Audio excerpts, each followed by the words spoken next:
तो अब हम लोग बात करेंगे स्ट्रक्चर ऑफ क्लोरोफिल के बारे में। ठीक है, हमारा जो मेन फोटोसिंथेटिक पिगमेंट है उसका नाम है chlorophyll. Chlorophyll, this is the main photosynthetic pigment. Chlorophyll के कई सारे टाइप्स होते हैं, इसके बारे में भी आगे हम लोग देखने वाले हैं। अभी जो क्लोरोफिल है बच्चों, ठीक है, इसका एक तो आपको सबसे पहले स्ट्रक्चर देखना है और इसके टाइप्स के बारे में भी बात करेंगे हम लोग। तो अभी हम बात करते हैं स्ट्रक्चर ऑफ क्लोरोफिल। जब भी आप क्लोरोफिल का स्ट्रक्चर देखोगे तो क्लोरोफिल का स्ट्रक्चर कुछ इस तरीके से होता है। स्ट्रक्चर बहुत इंपॉर्टेंट है, इससे क्वेश्चन एग्जाम में जरूर आते हैं और इसलिए इसको ध्यान से देखिए। सेंटर में मैग्नीशियम होता है, ठीक है, सेंटर में मैग्नीशियम होता है और इस मैग्नीशियम से आप अगर ध्यान से देखोगे तो इस मैग्नीशियम से चार जो है वो नाइट्रोजन अटैच है, नाइट्रोजन अटैच है, यहां नाइट्रोजन अटैच है, राइट। अब ये नाइट्रोजन जो है वो एक पेंटागोनल रिंग से अटैच कनेक्ट है, ठीक है। सो इस रिंग को हम लोग क्या बोलते हैं? This ring is called pyrrole ring. This ring is called pyrrole ring. इस तरीके से चार रिंग हो गए, ठीक है। तो चार रिंग हो गया, तो चार रिंग हो गया तो टेट्रा बोलेंगे, है ना। तो टेट्रा पायरोल इसको कहा जाएगा, राइट। अब इसमें आपको काउंटिंग करना है नंबर 1 2 3 4 और उसके बाद हो जाएगा 5 6 7 8, राइट। तो आपके लिए क्या है, सेवंथ पोजीशन जो है और थर्ड पोजीशन, इसको केयरफुली आप ध्यान रखेंगे। ये आपका जो थर्ड पोजीशन है और ये जो सेवंथ पोजीशन है ये आपको इंपॉर्टेंट है। क्या इंपॉर्टेंट है इसको हम बताते हैं आगे, ठीक है। अब आप देखोगे कि यहां पे जो रिंग की संख्या अगर काउंट करोगे तो रिंग हो गया ये फर्स्ट रिंग, ये हो जाएगा आपका सेकंड रिंग, ये थर्ड रिंग हो गया और ये फोर्थ रिंग हो गया, ठीक है। तो थर्ड रिंग से एक और स्ट्रक्चर अटैच होता है, पेंटागोनल स्ट्रक्चर होता है जिसको हम लोग बोलते हैं साइक्लोपेंटानोन। तो ये हो गया आपका जाकर के साइक्लोपेंटानोन, ठीक है। तो 7 है तो यहां पे हो गया 8 और ये 9, ठीक है। अब ये जो सातवां कार्बन है, सेवंथ पोजीशन है, सेवंथ पोजीशन से कार्बन का, है ना, 1 2 3 इस तरीके से 20 कार्बन का एक लॉन्ग चेन होता है, ठीक है। समझ में आया? इस चेन को हम लोग क्या बोलते हैं बच्चों? इस चेन को हम लोग बोलते हैं फाइटोल चेन। क्या बोलते हैं इसको? फाइटोल टेल, ठीक है। और ये जो पूरा पार्ट हो गया आपका, this is the head of chlorophyll molecule, this is the tail of chlorophyll molecule और इस पूरे पार्ट को हम लोग बोलते हैं हेड। तो ये हो गया आपका जाकर के हेड, ये हेड पार्ट हो गया और ये टेल पार्ट हो गया। हेड पार्ट का हमने नाम दे दिया है क्या? टेट्रापाइरोल, टेट्रापाइरोल, ठीक है, टेट्रापाइरोल हेड। या हेड को हम लोग पॉरफायरिन भी बोलते हैं। हेड को दूसरे शब्दों में क्या बोलते हैं? उसका नाम है पॉरफायरिन, और करके लिख सकते हैं इसको पॉरफायरिन हेड, राइट। तो ये पॉरफायरिन हेड हो गया या टेट्रापाइरोल हेड हो गया और यहां पे आपका टेल हो गया, ठीक है।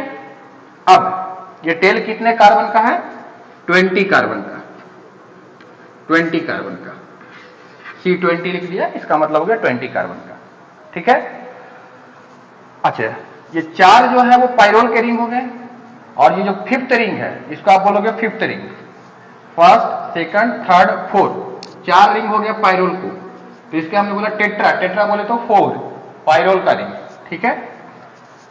और ये जो पांचवा रिंग है इसको हम लोग बोलते हैं साइक्लोपेंटानोन, साइक्लोपेंटानोन, ठीक है। इसको हम लोग बोलते हैं साइक्लोपेंटानोन। तो याद रखेंगे फिफ्थ रिंग जो होता है क्लोरोफिल के हेड में उसका नाम होता है साइक्लोपेंटानोन। 4 जो होते हैं वो टेट्रापाइरोल रिंग होते हैं। सेंटर में एक मैग्नीशियम हो गया। 2 चीजें फिक्स है, किसी भी क्लोरोफिल मॉलिक्यूल का फार्मूला आप लिखोगे तो 2 चीजें फिक्स है, मैग्नीशियम और नाइट्रोजन। किसी भी क्लोरोफिल मॉलिक्यूल में एक मैग्नीशियम होता है और 4 नाइट्रोजन होते हैं, 1 2 3 4, ठीक है। बाकी कार्बन, हाइड्रोजन और ऑक्सीजन ये 3 जो है वो वेरिएबल होगा, ये 3 वेरी करता है, ठीक है। कार्बन, हाइड्रोजन, ऑक्सीजन जो है वो वेरिएबल होता है और मैग्नीशियम और नाइट्रोजन जो है वो फिक्स होता है, ठीक है। इतनी बात आपको समझ में आ गई। एक बात आपको और याद रखना है, जो टेल है, ये टेल जो होता है लिपोफिलिक होता है, लिपोफिलिक। फिलिक मतलब लविंग और लिपो मतलब लिपिड, है ना। ये लिपिड में डिजॉल्व हो सकता है, लिपिड लविंग मॉलिक्यूल्स है, लिपिड लविंग पार्ट है। और जो बच्चों हेड होता है ये हाइड्रोफिलिक होता है, हाइड्रोफिलिक, ठीक है, यानी वाटर लविंग। तो जो हाइड्रोफिलिक है उसको आप दूसरे शब्दों में बोल सकते हो लिपोफोबिक। जो हाइड्रोफिलिक है उसको आप बोल सकते हो लिपोफोबिक, और जो लिपोफिलिक है उसको आप बोल सकते हो हाइड्रोफोबिक। समझ में आ गया? This is called hydrophobic and this is called lipophobic. Very simple. तो अब इस स्ट्रक्चर को आप अगर केयरफुली ऑब्जर्व करोगे, ठीक है, तो आपको दिखाई दे रहा है कि एक काइट की तरह का अपीयरेंस होता है, ठीक है। इसकी अगर हम डायमेंशन देखें तो ये वाला भी डायमेंशन 15 एंगस्ट्रॉन होता है हेड का, ये और ये दोनों, ये 15 एंगस्ट्रॉन का है। तो डायमेंशन हो गया 15 इंटू 15, तो ये 15 एंगस्ट्रॉन, और यहां भी हो गया आपका जाकर के 15 एंगस्ट्रॉन, ठीक है। अब आपको इंपॉर्टेंट क्या है, आपको इसमें ये जो थर्ड कार्बन है, थर्ड कार्बन पे होगा अल्काइल ग्रुप, आर ग्रुप। जो थर्ड पोजीशन है यहां पे अल्काइल ग्रुप होगा, ठीक है। तो थर्ड पे आर है। अब अगर आप अल्काइल के जगह पे if R is equal to CH3, है ना, बाकी सारा चीज सेम है, आर के जगह पे आपको क्या रखना है, CH3। तो ये बनेगा, ये स्ट्रक्चर बनेगा क्लोरोफिल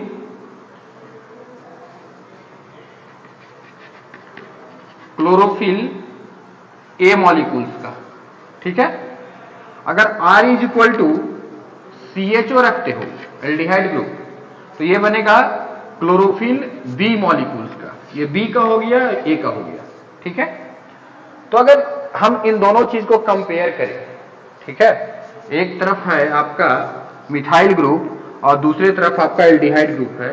अगर इन दोनों चीजों को आप कंपेयर करोगे तो आपको कंपैरेटिवली दिखाई दे रहा है कि यहां पे एक हाइड्रोजन है और यहां पे कितना हाइड्रोजन है, 3। यानी कंपैरेटिवली हम कह सकते हैं कि जो बी मॉलिक्यूल्स होगा उससे 2 हाइड्रोजन ज्यादा होगा, ठीक है। यहां पे CH3 है, राइट, ऑक्सीजन नहीं है, यहां एक ऑक्सीजन है, ऑक्सीजन एटम है। तो मैं कह सकता हूं कि ऑक्सीजन एटम की संख्या जो है वो कंपैरेटिवली ए के कंपैरिजन में बी में 1 ज्यादा होता है। तो दोनों का फार्मूला आपको याद रखना है। 2 क्लोरोफिल होते हैं जिसका फार्मूला याद रखना है। क्लोरोफिल ऐसे 5 तरह का होता है, A B C D E। इसके अलावा बैक्टीरियो क्लोरोफिल होता है ना। तो लेकिन आपको क्लोरोफिल ए और बी से एग्जाम में क्वेश्चन आते हैं, ठीक है। तो दोनों का आप फार्मूला लिखिए, क्लोरोफिल ए और क्लोरोफिल बी, ठीक है। इसको अगर आप हटाना चाहो तो हटा सकते हो। यहां पे मैं लिखता हूं, यहां पे मैं लिखता हूं क्लोरोफिल ए का फार्मूला आप लिखोगे तो ए में क्या अलग था, CH3, ठीक है, आर के जगह पे, यहां पे थर्ड कार्बन पे, ठीक है। मैंने बोला थर्ड कार्बन आपके लिए इंपॉर्टेंट है, 7th कार्बन भी आपको, 7th पोजीशन भी इंपॉर्टेंट है। थर्ड पोजीशन पे क्या होता है, अल्काइल ग्रुप होता है, और 7th पोजीशन पे क्या होता है, टेल अटैच होता है, ठीक है। टेल जो है जिसको हम लोग बोलते हैं फाइटोल टेल, राइट, ये लिपोफिलिक नेचर का होता है। तो अगर आप इसको CH3 लिखते हो तो यहां पे क्या बनेगा फार्मूला, है ना, इसका जो फार्मूला होता है आपको CHONMg इतना लिख देना है। यानी 5 एलिमेंट को आपको लिखना है, carbon, hydrogen, oxygen, nitrogen, magnesium. इसमें हमने 2 चीज बताया फिक्स है, ये क्लोरोफिल ए का हो जाएगा और उसके बाद फिर आप लिखोगे क्लोरोफिल बी, इसमें भी हो जाएगा CHONNMg, ठीक है, दोनों में हो जाएगा। ये क्लोरोफिल बी में क्या है, CHO है, ठीक है। तो आपको मैंने बताया कि दोनों में नाइट्रोजन कितना है, किसी भी क्लोरोफिल मॉलिक्यूल में नाइट्रोजन तो फिक्स नहीं है, तो नाइट्रोजन कितना है 4, नाइट्रोजन कितना है 4, ठीक है। इसका भी नाइट्रोजन 4 लिखो और इसका भी नाइट्रोजन 4। मैग्नीशियम दोनों में 1 है, मैग्नीशियम 1 कर दिए। अब कार्बन, हाइड्रोजन, कार्बन भी दोनों में फिक्स होता है, क्लोरोफिल ए और बी की बात करें तो। बाकी और क्लोरोफिल में कार्बन वेरिएबल होता है, तो यहां 55 है, यहां भी 55 है, ठीक है। कार्बन में कोई डिफरेंस नहीं, यहां भी सी है, यहां भी सी। हाइड्रोजन और ऑक्सीजन का, तो यहां पे हाइड्रोजन जो है क्लोरोफिल ए का ये हो जाएगा 72 और एक ऑक्सीजन कम है यहां पे, तो ये हो जाएगा आपका जाकर के O5, ठीक है। यहां हाइड्रोजन हो जाएगा 70, ठीक है, हाइड्रोजन कितना हो गया 70 और ऑक्सीजन हो जाएगा 6।